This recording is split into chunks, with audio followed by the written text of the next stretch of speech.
Next topic is law of supply. Law of supply states the direct relationship between price and quantity supplied, keeping other factors constant, जिसको ceteris paribus effect भी बोलते हैं. Law of supply क्या बताता है हमको? Direct relationship बताता है किसके बीच का? प्राइस और क्वांटिटी सप्लाइड के बीच का. Compulsory by keeping other factors constant, मतलब प्रोडक्ट की खुद की प्राइस को छोड़कर बाकी जितने भी फैक्टर्स अभी हमने स्टडी किए हैं as a determinants of individual supply and market supply, वो सभी क्या हो जाएंगे? कांस्टेंट. प्रोडक्ट की खुद की प्राइस का जो क्वांटिटी सप्लाइड के साथ में रिलेशन होगा वो डायरेक्ट रिलेशन होगा, जो लॉ ऑफ सप्लाई हमको क्लियर करता है. बेसिकली ये जो कीपिंग अदर फैक्टर्स कांस्टेंट करने की हम बात कर रहे हैं या सेट्रस पेरेबिस इफेक्ट की बात कर रहे हैं, यही हमारे लॉ ऑफ सप्लाई के अजम्पशंस हैं. सबसे पहला पॉइंट क्या है इसमें? Price of other goods is considered at constant, मतलब बाकी जो भी अदर गुड्स जिसमें सप्लायर डील कर रहा है वो सभी क्या हो जाएंगे? उनकी प्राइजेस क्या हो जाएंगी? कांस्टेंट. टेक्नोलॉजी में कोई भी चेंज नहीं आएगा. Prices of factor of production same रहेंगे, इंक्रीज या डिक्रीज नहीं होंगे. गवर्नमेंट की टैक्सेशन पॉलिसी में कोई चेंज नहीं आएगा और प्रोड्यूसर का जो गोल है वो भी सेम रहेगा. जितने भी अदर फैक्टर्स हैं हमारे वो सब क्या हो जाएंगे? एक तरीके से कांस्टेंट. सप्लाई कर्व बनता कैसा है हमारा? नीचे से ऊपर की तरफ. ऐसा क्यों होता है? बिकॉज प्राइस और क्वांटिटी सप्लाई के बीच का जो रिलेशन है वो डायरेक्ट रिलेशन है, इसलिए सप्लाई कर्व की जो स्लोप होती है वो कैसी होती है? अपवर्ड, नीचे से ऊपर की तरफ. जैसे जैसे प्राइस बढ़ती है वैसे वैसे क्वांटिटी सप्लाइड बढ़ती है, या जैसे जैसे प्राइस रिड्यूस होगी क्वांटिटी सप्लाइड भी रिड्यूस होगी. जो हमें पॉइंट्स मिलेंगे वो कैसे मिलेंगे? इस तरीके से, इस डायरेक्शन में. Now we will discuss some important points regarding law of supply. सबसे पहली चीज़, ये एक पॉजिटिव रिलेशनशिप को स्टेट कर रहा है प्राइस और क्वांटिटी सप्लाइड के बीच में. Assuming no change in other factors, मतलब बाकी सारे फैक्टर्स में हम अज्यूम करके चलते हैं कि कोई भी चेंज नहीं आएगा. Next point is, it is a qualitative statement. ये सिर्फ डायरेक्शन बताता है कि क्वांटिटी सप्लाइड का क्या चेंज होगा उसके डायरेक्शन में, मतलब सप्लाई इंक्रीज होगी या डिक्रीज होगी. मैग्नीट्यूड ऑफ चेंज का कोई भी इंडिकेशन हमको लॉ ऑफ सप्लाई से नहीं मिलता है, मतलब सप्लाई कितने से चेंज होगी ये कोई रूल या कोई लॉ हमको नहीं क्लियर कर सकता. हाँ, प्राइस इंक्रीज हुई है तो सप्लाई बढ़ेगी, ये हमको लॉ ऑफ सप्लाई स्टेट कर रहा है, लेकिन कितने से बढ़ेगी ये चीज़ क्लियर नहीं है. Third point is, it does not establish any proportional relationship between change in price and the resulted change in quantity supplied. Means law of supply कोई भी प्रोपोर्शनल रिलेशनशिप को स्टेब्लिश या फिक्स नहीं कर रहा है प्राइस और क्वांटिटी सप्लाई के बीच में. इट डजेंट मीन्स कि लाइक अगर प्राइस में से फॉर एग्जांपल 10% का चेंज आया है तो सप्लाई में कम से कम 10% का या 15% का कोई ऐसा चेंज आना चाहिए. ऐसा कोई proportional relationship law of supply की वजह से फिक्स नहीं है. Last point is, law is one sided as it explains only the effect of change in price on the supply. जो लॉ ऑफ सप्लाई है वो वन साइडेड लॉ है. ये सिर्फ हमको ये चेंज बताता है कि जब प्राइस में चेंज आएगा तो सप्लाई में क्या चेंज आएगा.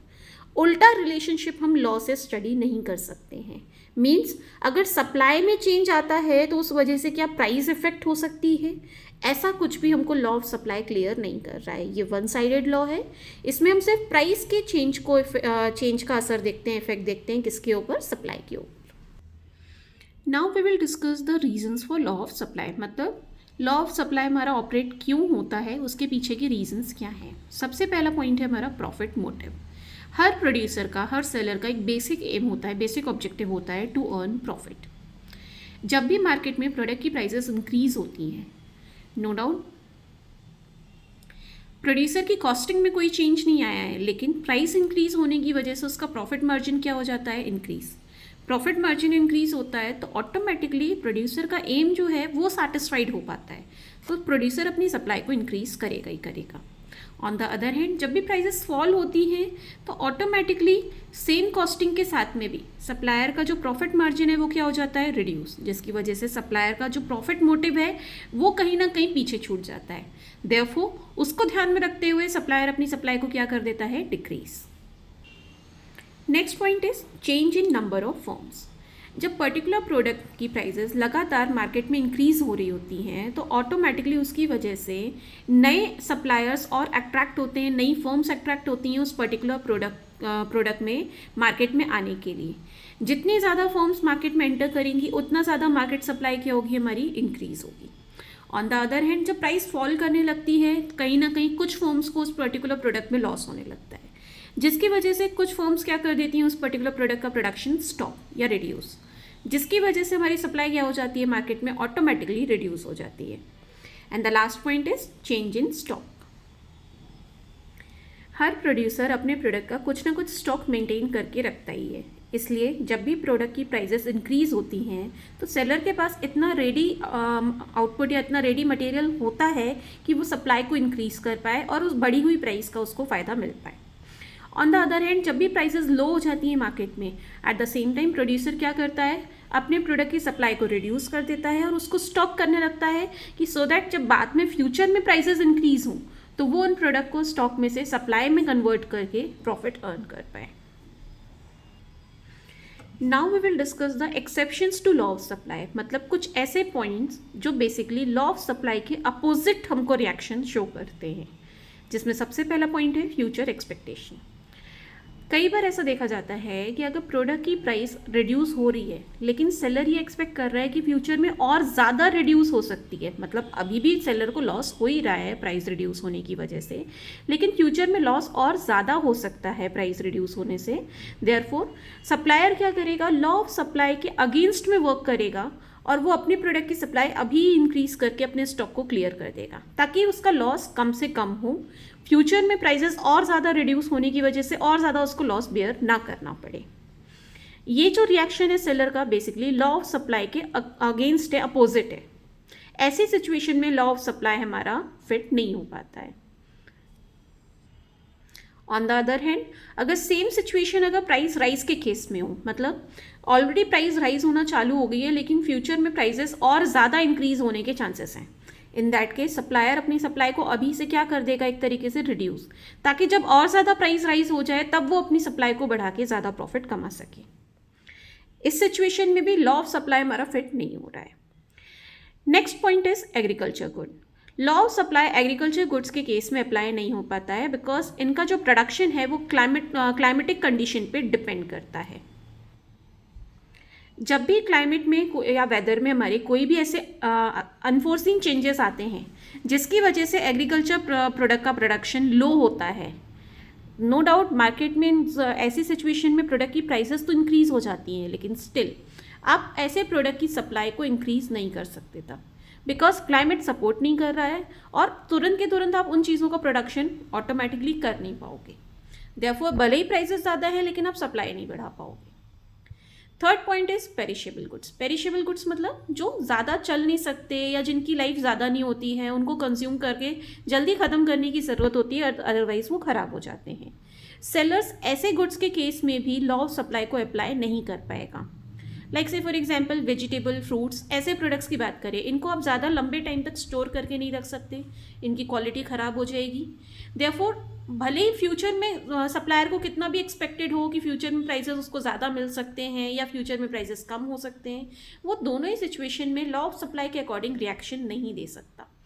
जो भी प्रोडक्शन उसके पास है एट अ टाइम वो उसको सेल करना ही पड़ेगा, भले ही मार्केट में प्राइसेस कुछ भी चल रही हो। इवन दो प्राइस फॉल हो रही हो तो भी वो सप्लाई रिड्यूस नहीं कर पाएगा, बिकॉज अगर वो रिड्यूस करता भी है तो वो उसे स्टोर कैसे करेगा, पेरिशेबल नेचर है, गुड्स खराब हो जाएंगे, खराब हो जाएंगे तो वो टोटली लॉस में जाएंगे। इसलिए भले ही प्राइसेस लो हैं लेकिन फिर भी वो अपने प्रोडक्ट को क्या करता है, sale. Next point is rare article. ऐसी चीज़ें जो रेयर हैं या अपने आप में यूनिक हैं, सिंगल हैं, उनकी कॉपी कोई नहीं है अगर, तो ऐसे प्रोडक्ट में भी लॉ ऑफ सप्लाई हमारा अप्लाई नहीं होगा। लाइक कोई फेमस पेंटर की पेंटिंग है, इन दैट केस वो पेंटिंग एक सिंगल ही यूनिट में है, उसकी प्राइस कितनी भी इंक्रीज हो जाए मार्केट में, मार्केट वैल्यू कितनी भी बढ़ जाए, लेकिन आप उसकी सप्लाई नहीं बढ़ा सकते हो, उसकी कॉपी नहीं क्रिएट कर सकते। Last point is backward countries. ऐसी कंट्रीज जो इकोनॉमिकली बैकवर्ड हैं वहाँ पे ऑटोमेटिकली रिसोर्सेज की जो पोजीशन होती है वो कैसी होती है, बहुत ही ज़्यादा शॉर्ट। मतलब ऐसी कंट्रीज़ में प्रोडक्शन और सप्लाई दोनों चीज़ें हमारी अचानक से इंक्रीज़ नहीं हो पाती जब जैसे भी प्राइसेस हमारी इंक्रीज़ हो रही हो मार्केट में तब, बिकॉज रिसोर्सेज क्या होते हैं ऐसी कंट्रीज़ में, शॉर्ट, कम होते हैं। दैट्स वाई ऐसी कंट्रीज अपनी प्राइजेस के अकॉर्डिंग सप्लाई या प्रोडक्शन को इंक्रीज नहीं कर पाती हैं, बिकॉज रिसोर्सेज ही नहीं है उनके पास उतने. Next point is movement along the supply curve, that is change in quantity supplied. अब बेसिकली अब हम बात करेंगे कि सप्लाई कर्व में क्या मूवमेंट आता है या क्या चेंज आता है due to change in price जब सप्लाई हमारी चेंज होती है. इस टॉपिक को समझने के लिए सबसे पहले स्लो चार्ट को डिस्कस करते हैं. चेंज इन क्वांटिटी सप्लाइड क्यों होता है? बिकॉज प्रोडक्ट की खुद की प्राइस में चेंज आता है. जब भी ऐसा होता है तो उसकी वजह से सप्लाई कर्व में हमारे क्या आता है? मूवमेंट. ये मूवमेंट अपवर्ड भी हो सकता है, डाउनवर्ड भी हो सकता है. अपवर्ड मूवमेंट होगा तो उसका रीज़न क्या होगा? Increase in price. जब प्राइस इंक्रीज होगी तो प्राइस की वजह से क्वांटिटी सप्लाइड इंक्रीज होगी, और क्वांटिटी सप्लाइड इंक्रीज होगी तो हमारी सप्लाई एक्सपैंड करेगी, जिसको हम क्या कर्व में किस तरीके से डिनोट करेंगे? अपवर्ड मूवमेंट के थ्रू. सिमिलरली जब भी डाउनवर्ड मूवमेंट होगा तो डाउनवर्ड मूवमेंट का रीज़न क्या होगा? Due to decrease in price. जब प्राइस डिक्रीज होगी तो क्वांटिटी सप्लाइड क्या होगी? हमारी डिक्रीज. क्वांटिटी सप्लाइड डिक्रीज होगी तो बेसिकली हम टर्म क्या यूज़ करेंगे? Contraction in supply. Supply curve में हम क्या डिनोट करेंगे, क्या रिप्रेजेंट करेंगे? कॉन्ट्रैक्शन. मूवमेंट कैसा होगा? डाउनवर्ड मूवमेंट होगा. दोनों पॉइंट्स को अब अलग अलग डिस्कस करते हैं. सबसे पहले बात करते हैं एक्सपेंशन इन सप्लाई की. It refers to a rise in quantity supplied due to increase in price of a commodity keeping other factors constant. बाकी सारे फैक्टर्स को कांस्टेंट रखते हुए जब प्रोडक्ट की खुद की प्राइस इंक्रीज होती है, उसकी वजह से जब हमारी क्वांटिटी सप्लाइड इंक्रीज होती है तो हम टर्म क्या यूज़ करते हैं? Expansion in supply. ग्राफिकली जैसे हमने यहाँ पे रिप्रेजेंट किया हुआ है कि प्रोडक्ट की प्राइस 20 से 25 हुई तो हमारी क्वांटिटी सप्लाई क्या हो गई? 100 से 150. वाई एक्सेस पे हमने प्राइस लिया हुआ है, एक्स एक्सेस पे हम क्वांटिटी सप्लाइड लेंगे. जैसे ही प्राइस हमारी 20 से 25 हुई, सप्लाई क्या हो गई? 100 से 150. प्राइस 20 थी और क्वांटिटी सप्लाइड 100 थी, तो हमको पॉइंट क्या मिल रहा था इन दोनों को जोड़ने से? Point A. सिमिलरली जैसे प्राइस इंक्रीज हुई, सप्लाई इंक्रीज हुई, तो अगला पॉइंट हमको पॉइंट बी कहाँ मिला? यहाँ. बेसिकली जब ग्राफ बनेगा तो ये इस तरीके से बनेगा. चेंज कैसा है? ए से बी की तरफ ये अपवर्ड डायरेक्शन में है, अपवर्ड मूवमेंट में है. सप्लाई कर्व क्या हो रहा है? हमारा एक्सपैंड हो रहा है. मतलब पहले इतना था तो अब ये बढ़ के एक्सपैंड होके इतना हो गया है. यहाँ पे ध्यान देने वाली जो चीज़ें हैं, सबसे पहली चीज़ टर्म जो हमको यहाँ पे यूज़ करनी है चेंज को डिनोट करने के लिए, एक्सपेंशन इन सप्लाई हम यूज़ कर सकते हैं, एक्सटेंशन इन सप्लाई यूज़ कर सकते हैं. लेकिन अगर आप इंक्रीज इन सप्लाई बोलोगे तो वो चीज़ गलत हो जाएगा. इंक्रीज इन क्वांटिटी सप्लाइड बोला जा सकता है. क्वांटिटी वर्ड का यहाँ पे होना ज़रूरी है अगर आप इंक्रीज वर्ड को यूज़ करते हो तो. सिमिलरली अब बात करते हैं कॉन्ट्रैक्शन इन सप्लाई की. जब भी प्रोडक्ट की खुद की प्राइस डिक्रीज होगी बाकी अदर फैक्टर्स को कांस्टेंट रखते हुए तो हमारी सप्लाई क्या होगी? रिड्यूस. ग्राफिकली जो चेंज आएगा उसको हम क्या बोलेंगे? It's a contraction in supply. Like schedule में हमने लिया हुआ है कि प्राइस 20 से 15 हो गई तो हमारी क्वांटिटी सप्लाइड क्या हो गई? 100 से 70. ये पहली प्राइस थी हमारी पुरानी वाली 20, तो हमारी सप्लाई कितनी थी? 100. इन दोनों पॉइंट से हमको क्या मिला? Point A. प्राइस रिड्यूस हुई, 15 पे आ गई तो सप्लाई क्या हो गई? 70. इन दोनों से हमको नया पॉइंट कहाँ मिला? ये बी. बेसिकली पॉइंट जो मिल रहा है चेंज के बाद वो कैसा है? इधर से इस तरफ डाउनवर्ड मूवमेंट है ये. और सप्लाई कर्व क्या हो रहा है हमारा? एक तरीके से कॉन्ट्रैक्ट. यहाँ पे भी हमको वर्ड को यूज़ करते वक्त ध्यान रखना है कि अगर हम कॉन्ट्रैक्शन इन सप्लाई की जगह डिक्रीज वर्ड यूज़ करना चाहते हैं, in that case decrease in quantity supplied लिखना होगा. डिक्रीज इन सप्लाई अगर हमने लिखा तो वो पॉइंट यहाँ पे वैलिड नहीं होगा, गलत हो जाएगा. क्वांटिटी वर्ड का होना ज़रूरी है.